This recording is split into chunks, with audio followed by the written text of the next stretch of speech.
Well, yeah, it was avenues, but they call it a different clique, Yeah. like you're in the clique, you're in avenues, but it's a clique called the Pee Wee Dukes, or a clique called the Midgets, a clique called the Tiny Locos, and then there's the Pee Wees, so different age brackets. I have to say, when I was reading the book and I saw Tiny Locos, I thought it was so cute. I was like, Tiny Locos, that's such a cute name. But I And they're know, almost now. There wow, was nothing cute about them guys. I'll bet. Because, a lot of times when we're young like that, like kids, there's no conscience at all. Sometimes as we get older, we develop a conscience, but some kids just don't have it. In this neighborhood, it seems like you grow up calloused. It starts in the home, you know. My father was a World War II veteran, and I believe he suffered from post-traumatic stress syndrome.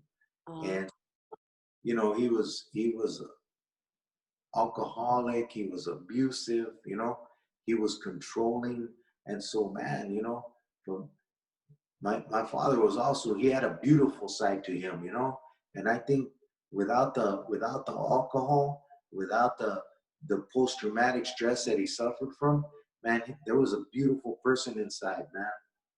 And I seen that in the grandchildren, man. My children loved him. They even miss him today. My 5-year-old says, Grandma, why did Grandpa have to get sick? And I was tripping that like, I was looking at his plaque, because he was cremated, and they put him in the wall. And so I was looking at the plaques around, and they were like October 12th. My dad died October 29th, 2019.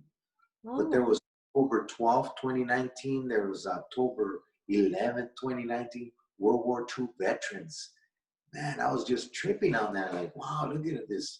He's surrounded by heroes. There was Vietnam veterans, but around the same date, that they all passed away. It was like, man, is there a connection here? It oh, was Vietnam. It was different eras, different wars of the soldiers that, it yeah. was. And I was thinking, man, I don't know why, but I just, my dad, 2019, I was in the hospital almost every week. I was in the hospital with him. He was in and out of the hospital. They Oh, didn't know what was wrong with him. He had trouble breathing. He couldn't breathe. Finally, they brought him home and gave him oxygen. We were giving him oxygen. And that day, he just gave up. They were saying it was pneumonia. They would treat him for pneumonia, and he'd come home sick. And every time I'd bring him home, he was still sick. I'd oh, take him to the hospital, bring him home, he was still sick. You know, it just never went away. oh. Yeah. That's so recent. Well, you've Mm-hmm. had a rough, for you, you lost two important people with Pastor Pete Mm-hmm. a little over a year ago, or Right. close, and your dad Yeah. within the year. And Pete was like, man, he was like a brother to me, man. Mhm. I mean, it was like almost every day we'd be together. Every day we'd be partying out there. Every day, I mean, we probably crashed in the same houses, overnight, and walked home in the morning, and crashed in my car. I remember many times where I woke up in front of his house. My car had the keys in it, and I didn't even know how I got there. Like, like. Yeah, And man, he was good. He was he was. good. He Because was. here I am today serving God, and I don't even know how that happened. but Isn't it, that something? he was effective in that, Yeah. and that story's in the book. I can't wait for people to read the story because I mean, it's one after another. I want to ask you about, okay, it's when one of the many times you were taken downtown, but the headquarters for a crash unit, originally called Trash, they changed it to Crash. And then 15 years later, the highly publicized Rampart scandal centered on the operations of Crooked Crash, cops who crossed the line into criminal activity themselves while supposedly cleaning up the streets. If you've ever watched FX network show The Shield, you have an idea of how the Ramparts Division Crash unit operated. Eventually, it came out that the officers there had planted evidence, used extortion, and just about any method they could to get convictions, all the while running their own illegal drug operation on the side, selling crack cocaine stolen from evidence lockers. Now, we know that all cops are not crooked, and we're not saying that on this show. I have a friend that's a retired cop. He's an amazing human being. I know a lot of good cops. But at this time, this was in the 80s, there were some bad cops. What was going on then? Man.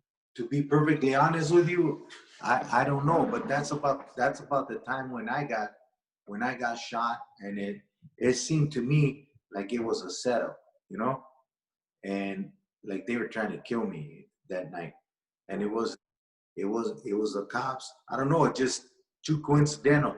They drive away, gunshots. There's gunshots going off still, and I could still see the tail lights of their car.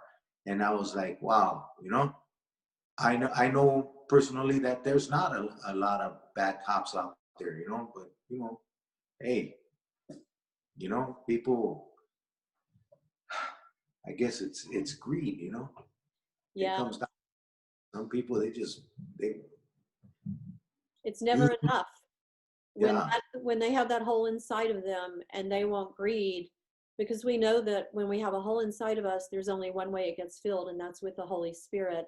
So when they have the greed hole, it's never filled, so it's never enough.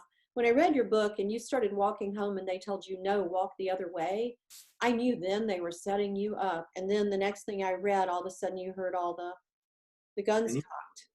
and you know what, Pastor Pete, he was like, okay, he was on his porch.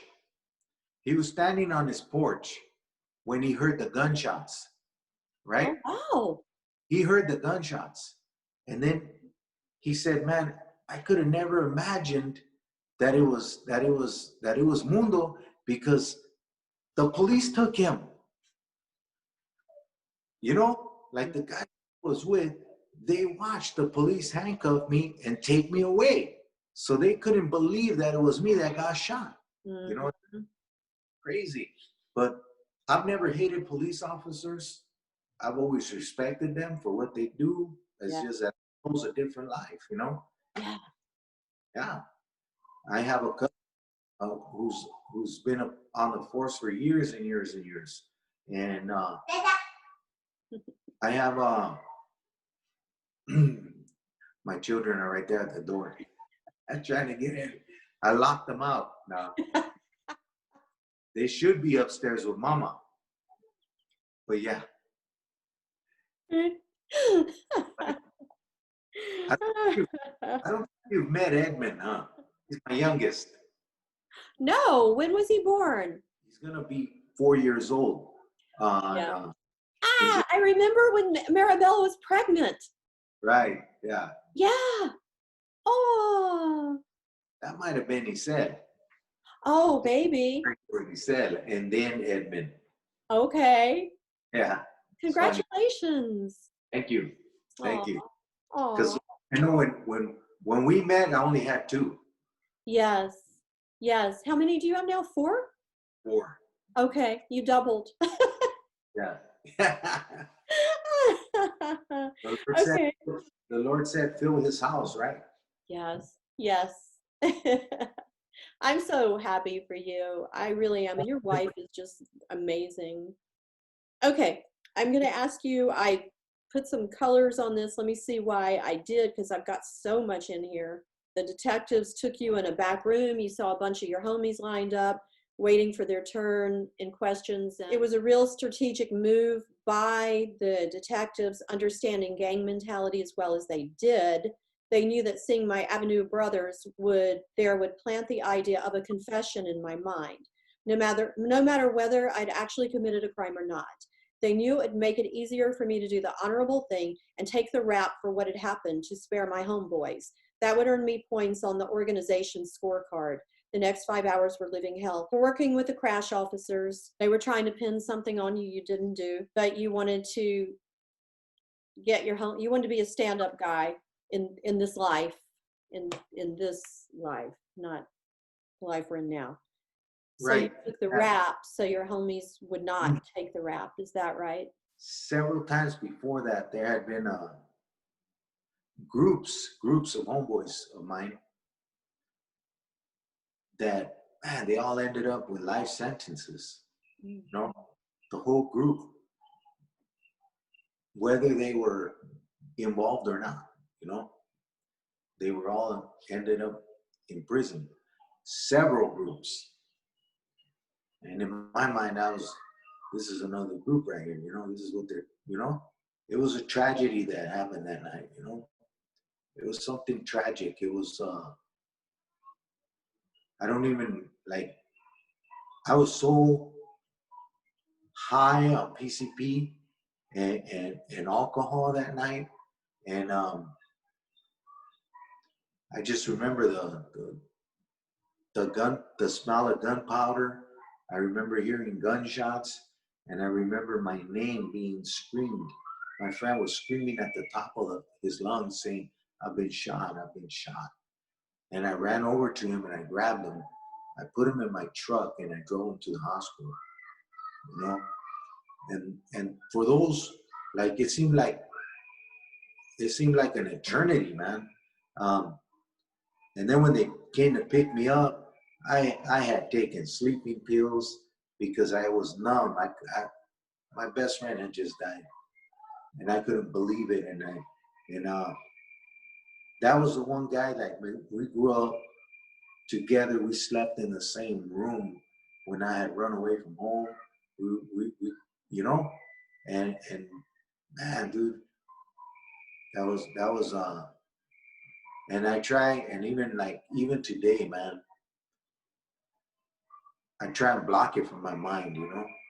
And but I just remember those gunshots and him screaming my name, and I carried him to my truck. I remember the last time I seen him, I put him on. I helped one of the hospital attendants put him on a gurney, and that's the last time I ever seen him. And then I knew. Then the next thing I knew, I was being interrogated for his murder, you know. And I gotta hand it to them. They have tactic. You know what I mean? Yeah. And the thing is that, you know, when the Allied forces went into Berlin and throughout Germany and throughout that war, they were collecting they were collecting information. They were collecting, you know, my battery's very low, very low. What I was saying is that, you know, a lot of their interrogation tactics are from the same interrogation tactics that the Nazis used during World War II. You're You know, kidding me. good guy, bad guy. You know, right? Oh, And yeah, that's you know, that's bad because I that's, work with Holocaust survivors, what's left of them, and yeah, that's horrible. I was vulnerable. You know, I was out of it. Mhm. You know, Yeah, I was numb. You know, yeah, that was Mike. right. Mhm. And it's funny, man, because the whole the whole the family that lived there together, they've all passed away. And Playboy, the one who helped me the night I got shot, that was Mike's brother. You know, that Oh, was my older brother. You know, sadly, they've all gone to be with the Lord. The dad, really? mom, Mike, and the brother. Yeah, Wow, that's sad. sad, very sad. Hmm. Wow. All right. I want to ask you. You had because I wanted to ask you about this gang. Was Frogtown Venice? Frogtown? Yeah, where is that? It's right across the LA River from us. It's between Riverside Drive. Hmm. on Riverside Drive. Uh, it's from Los Feliz to Avenue 26 or Avenue 19 to Los Feliz, probably. That's Okay. route. That one caught my eye because I lived in Venice for a while, and that's right, Venice was Dogtown. But I was like, Frogtown, yeah, yeah, what's that? Yeah, and then there's a line in here that really caught my eye. It's like poetry. It's I'm gonna read it Okay. because it just stuck with me, and it always will. Okay, with hindsight, I can see that it was only by the grace of God that I lived through these months in county custody, often in dormitory type cells where night stabbings are as contagious as the common cold. That's what got me, where Mhm. night stabbings are contagious as the common cold. That's Right. really, for you were on the edge constantly. You were never relaxed. Right. Hmm. It's like from the moment I was arrested, till the moment I was released, right? It was like adrenaline. It was like an adrenaline rush because they said like apparently I don't know if it's true or not, but Mike's older brothers and uncles were supposed to be part of organized crime, Hmm. and and I would always wait for that moment that I was, when is the moment that they're gonna kill me? When is the moment they're gonna take me out? Hmm.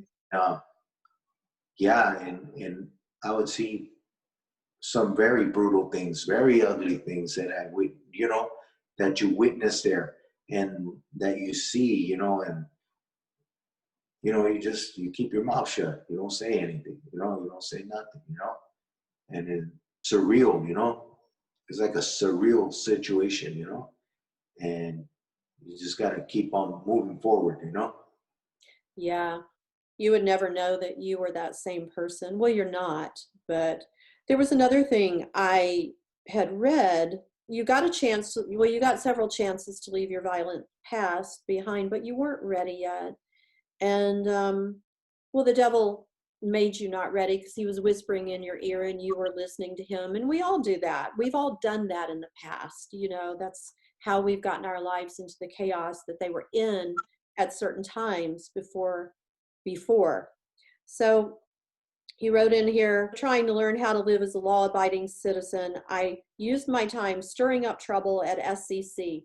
The last straw came when I decided that the Mexican American prisoners ought to wrestle control of the TV room from the Black prisoners who had been changing the channels and enforcing their will. I organized my compadres into the fighting unit that managed to drive our opponents out of the room, but in the process got myself driven out of that low security institution and sent to Soledad.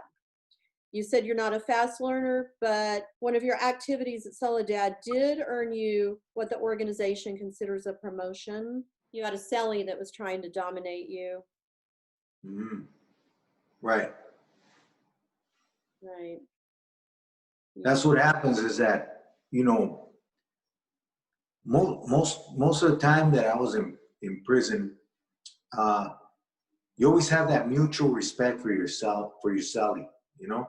Hmm. Uh, and sometimes you got somebody that's trying to be, you know, hardcore and you know what I mean? I do.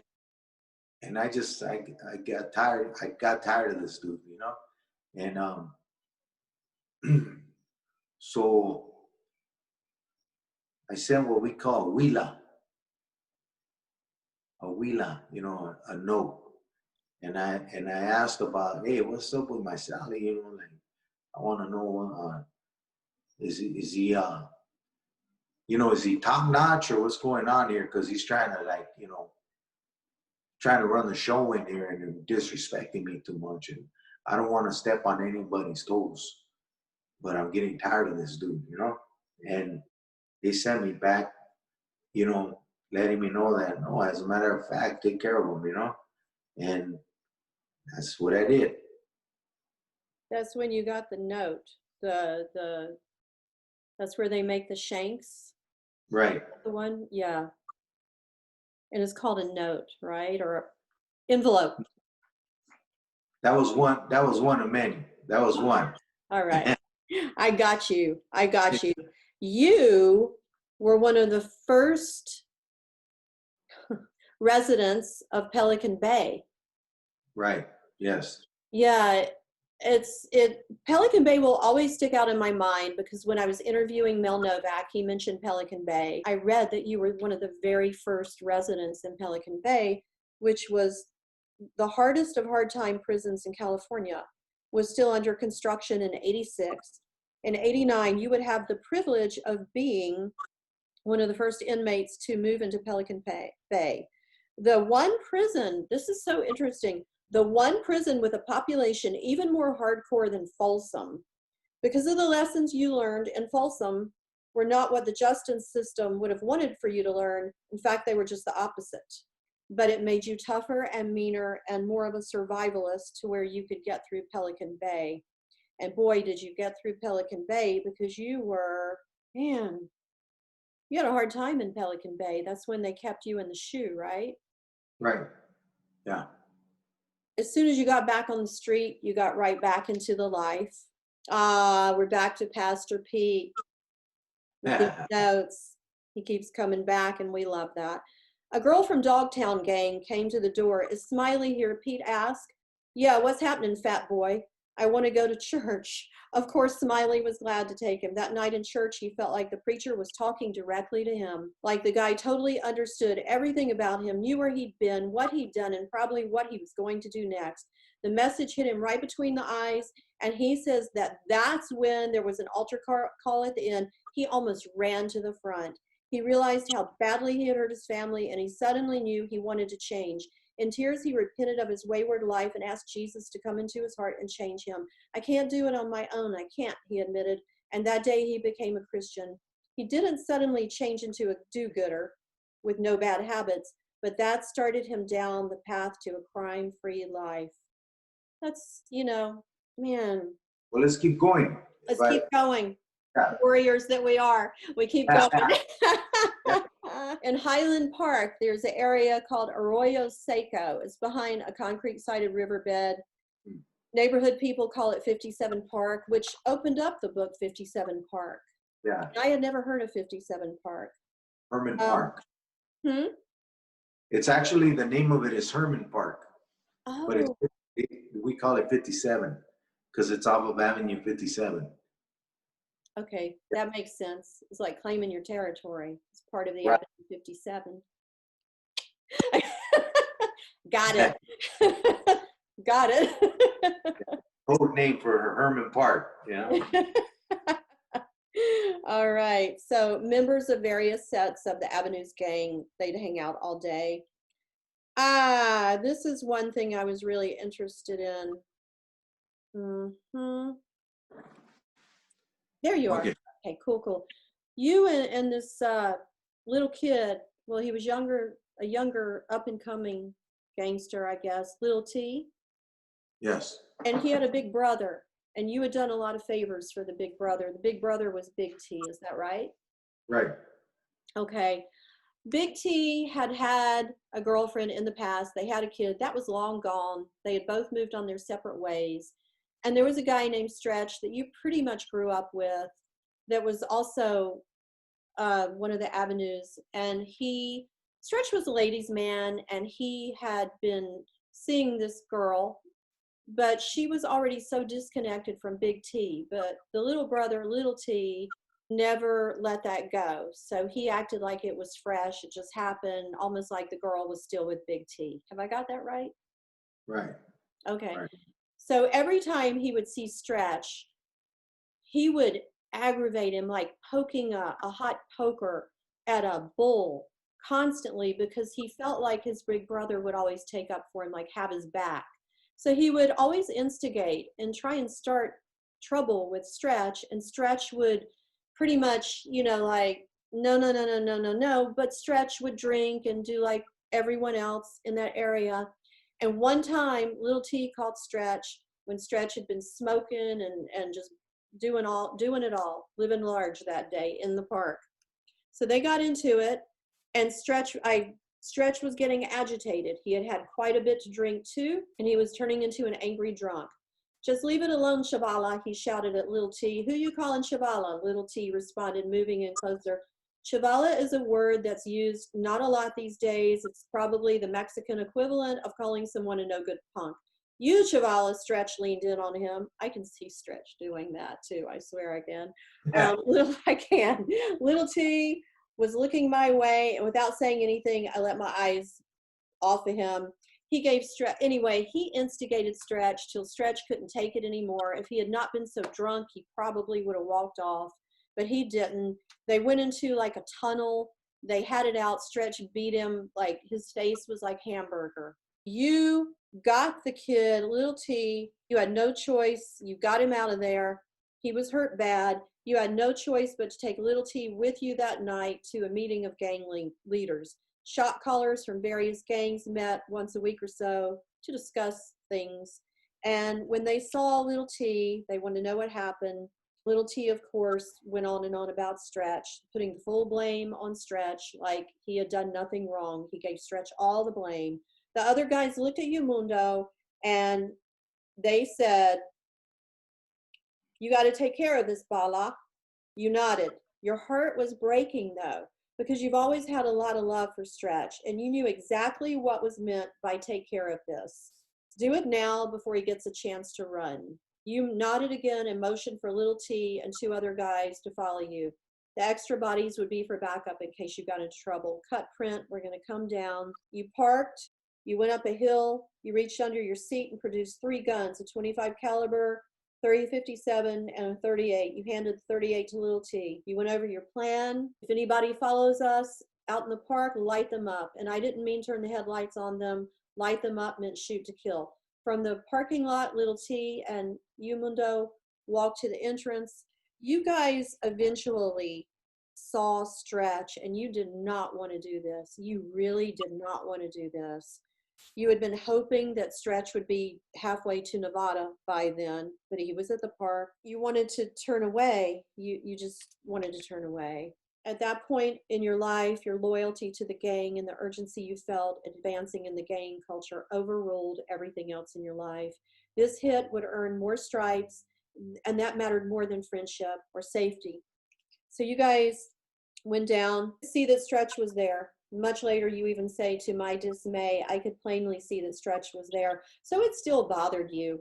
You might be saying you wanted to earn those stripes, but it still bothered you. You did not want to do this. You looked at Little T. You know what to do then, you said to Little T. You got it, S.A. He was still enraged and humiliated by the beating he had taken, and he had no compunctions about carrying out this mission.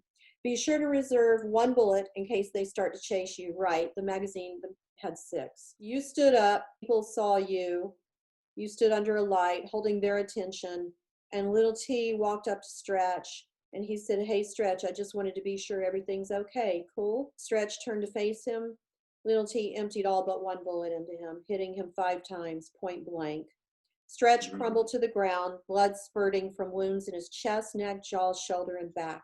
Taking advantage of the shock, everyone ran. I'm sure Little T was all gleeful because he felt like he had done something that you really didn't want to do, that Stretch really didn't deserve either. You know, this was Little T. You learn early on, living there, that snitches end up in ditches. There is no worse sin in that culture than cooperating with a police investigation. The police headed to the park. They were closing down the park. You guys got away in that page. Right. In that page, but you really didn't. This made a lot of sense. The thing about power, though, is the more you get, the more you want. So you were always looking for something more to do to make an impression. A few weeks after we tried to assassinate Stretch, not far from where you had gotten shot a few years earlier, Mundo, there was a liquor store. There was a really